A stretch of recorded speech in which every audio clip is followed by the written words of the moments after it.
Hello, everyone.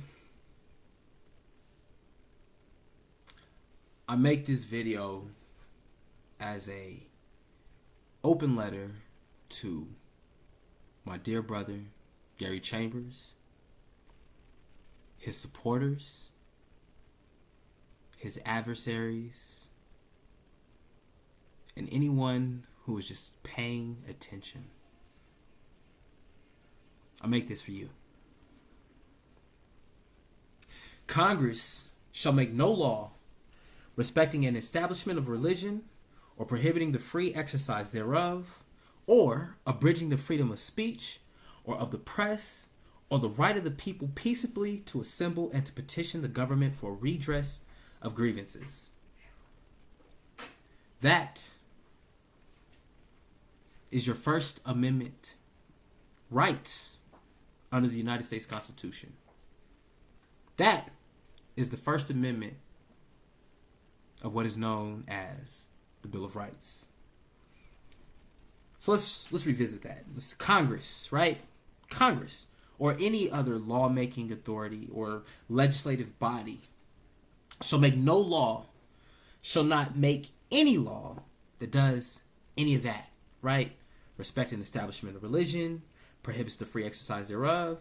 But the most important part that we're going to deal with is abridging the freedom of speech or of the press. What does that mean, to abridge? That means I got a bridge going from what the government has granted me and what I'm trying to exercise.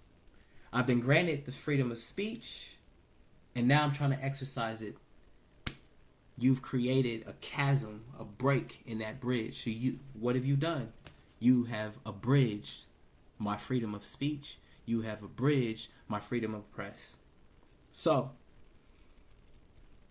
let's go from there. My brother, my dear brother, Gary Chambers, my heart goes out to you.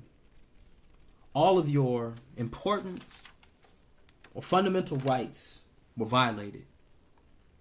Your First, Fourth, and 14th Amendment rights were broken.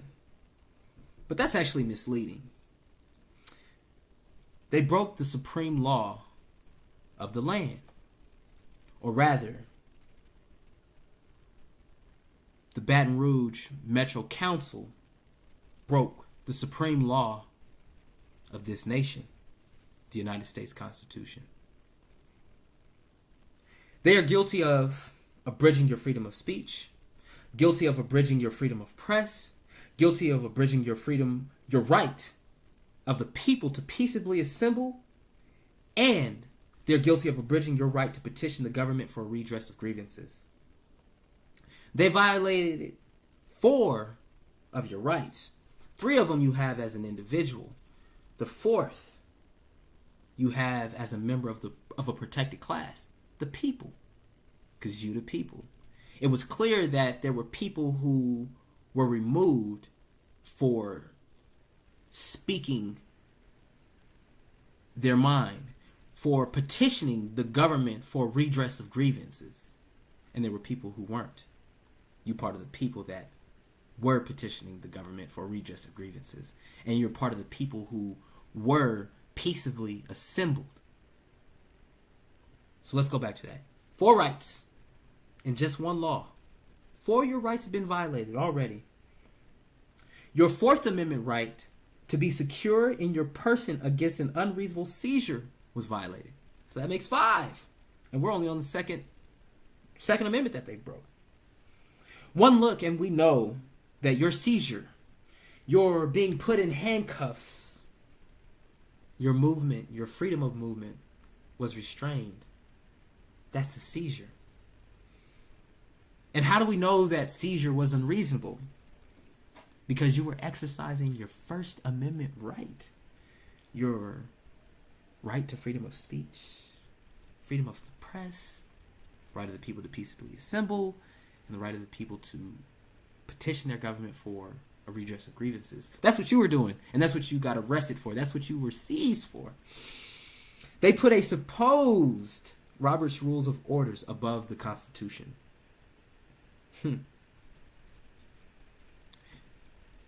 5 rights already in only 2 amendments. But the most important, but also the most damning way and right they violated, the charge that results in a life sentence, the kind of crime you commit when you've gotten a life sentence, the kind of crime that created a living life sentence, the life sentence that is a crime. Slavery of descendants of Africa. Without this right, your 14th Amendment right, citizenship status, your citizenship could be determined at whim.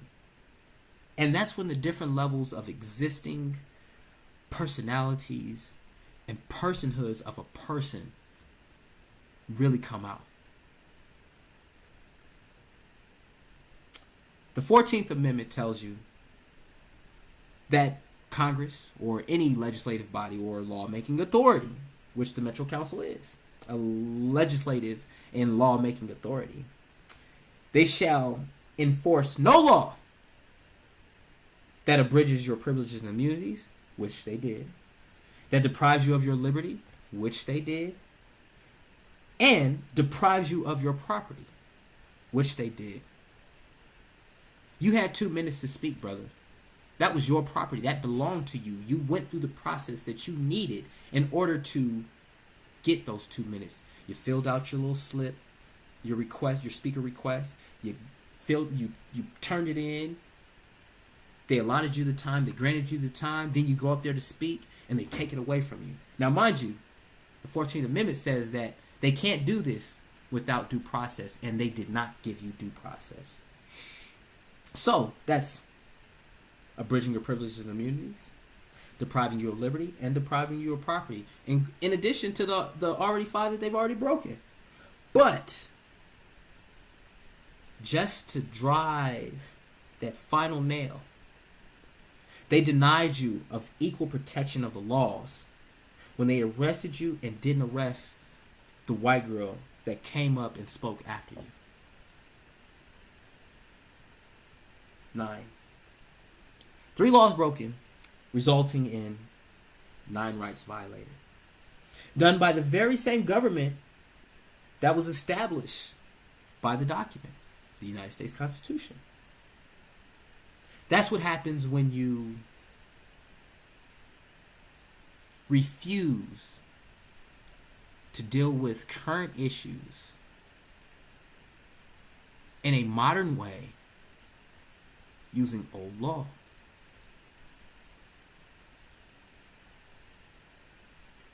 Nine rights.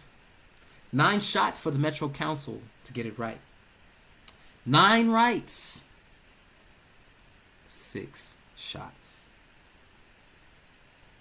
We thank God that you're still here, Brother Chambers.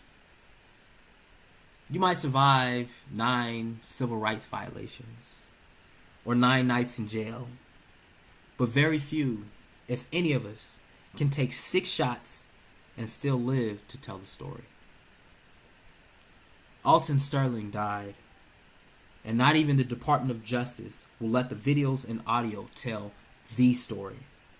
Not Baton Rouge PD's story, not Jeff Sessions' story, not Loretta Lynch's story, not Shooter Salamoni's story, but Alton's story. Our brother, Alton Sterling's story. The loving father, adored husband, and gentle giant with a loving heart, Alton Sterling. That story, that beautiful story of challenges that we can relate to and pain we can all feel. Those beautiful stories of his relationships and love he had for his family, friends, and everyone who encountered his golden smile. Let's tell that story. Salamoni should be on trial, not Alton Sterling. Salamoni is the victimizer, the shooter. Alton, the victim, the prey, the game. Salamoni squeezed the trigger, not the nigger. You, the government, Baton Rouge Police Department, shot him.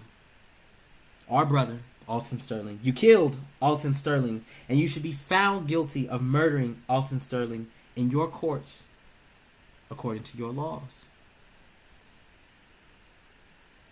If not, we've been getting what we've always been getting. No justice. You don't give due process, and as a result, that prevents you from making a judgment.